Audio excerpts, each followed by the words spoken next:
China has hosted many rallies in the past, but now it's really pushing its doors open to circuit racing on its new purpose-built track at Zhuhai. The final round of the Global GT Series visited Zhuhai, and Andrew Marriott. The organisers had a very strong entry list, including some cars not normally seen in this series, 2 factory Toyotas from Japan, and also the factory Lotus GT entry for Chris Goodwin and Alex Portman. Alex Portman, who made the car go so very well in the Silverstone race, and we took a little time out to talk to him about the effort and particularly next year's bid for stardom from Lotus. Do you find this form of racing you've got to take a different approach? Well, absolutely, yes. For a start, you're in the car an awful lot longer. We're doing hour and 20-minute stints, whereas touring cars was just 30 minutes at the most. So people say this is 9/10 driving, but I don't believe it. It's 10/10, just the same as any other form of racing. It's a lot less physical as far as the car is concerned, but it's also very, very hot inside this, so it's physical to drive. Here is particularly physical because it's bumpy and you've been thrown around a lot. But I mean, racing's racing. I mean, put us in anything and we'll just go for it. Next year you're going to have a V8 engine. Potential winner? I think it's a World Championship winning car, to be honest. I think McLaren ought to look to their laurels and, you know, watch out for the yellow thing because it's going to be very, very quick and very competitive. This was also a big adventure for Chris Goodwin, the former touring car racer. Chris, making a GT debut in a country you've never seen before. Big step, yeah? Yeah, it's a big step. It's also very interesting. I always love a challenge. It's an interesting enough place just being here, but doing my first race in the BPR Championship to boot means it's a doubly interesting trip. I'm enjoying myself. Your father, Dr. Tony Goodwin, was one of the first Europeans to race in this part of the world, competing in Macau. Has he ever given you, does he give you tips? He gave me one very good tip: don't get into motor racing.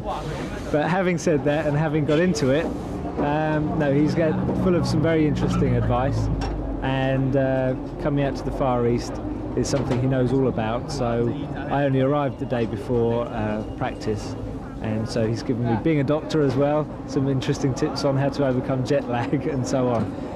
I would very much love to have raced at Macau, which is next weekend, just down the road, because he had a great history at Macau, and so maybe one day I'll get to do that. But for now, this is the next best thing, and racing the Lotus, which he raced in Macau, in near enough the same place, is quite an interesting thing to be doing. While the Lotus would be a top contender in the GT3 category, right at the front, it had to be this car, which was a favourite, the driver, Andy Wallace. Was he content? There, the Lotus qualifying fastest in the GT3 category. Very quickly that this is a typical street track. Not only is it bumpy, a lot of 90-degree right-hand turns. Has actually resigned from the bank now. He's going to concentrate on racing as off they go. Flying start, it's a good one, it's a clean one.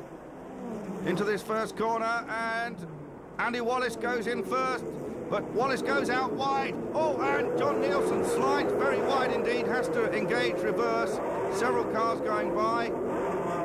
And finally the BMW V12 roars back into life. Meanwhile, great racing out there. The Ferrari's actually in first and second places now. It's Olofsson leading, Gunon leading Andy Wallace.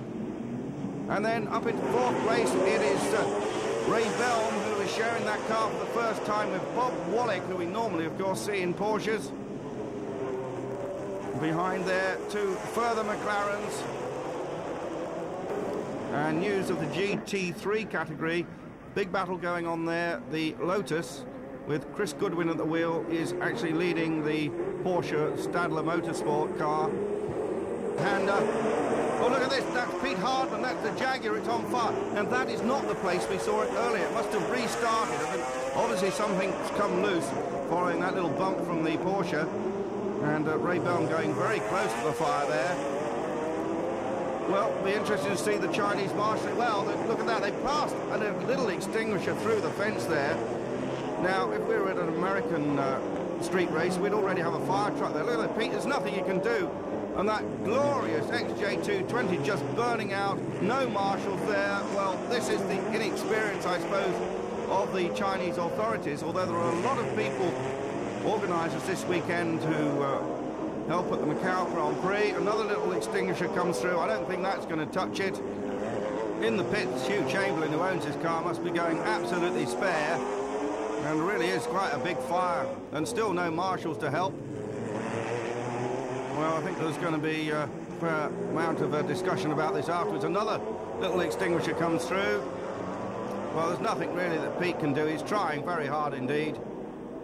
He was to have shared this car with the South African Stephen Watson, but that's going absolutely nowhere. And yeah, throws his hands up, chucks the extinguisher away. Anyone again? Oh, there's Alex Portman. Unplugs the car and walks away from it. So what a shame for Lotus. That car had been going so well, leading GT3, but it looks as if its day's done. That looked to me as if it was some kind of transmission failure. Oliver Griard leads now. We go on board with Jean-Denis Delatraz as he tries to find a way around the Toyota Supra there, driven by Philippe Alliot, Pierre-Henri Raffanel.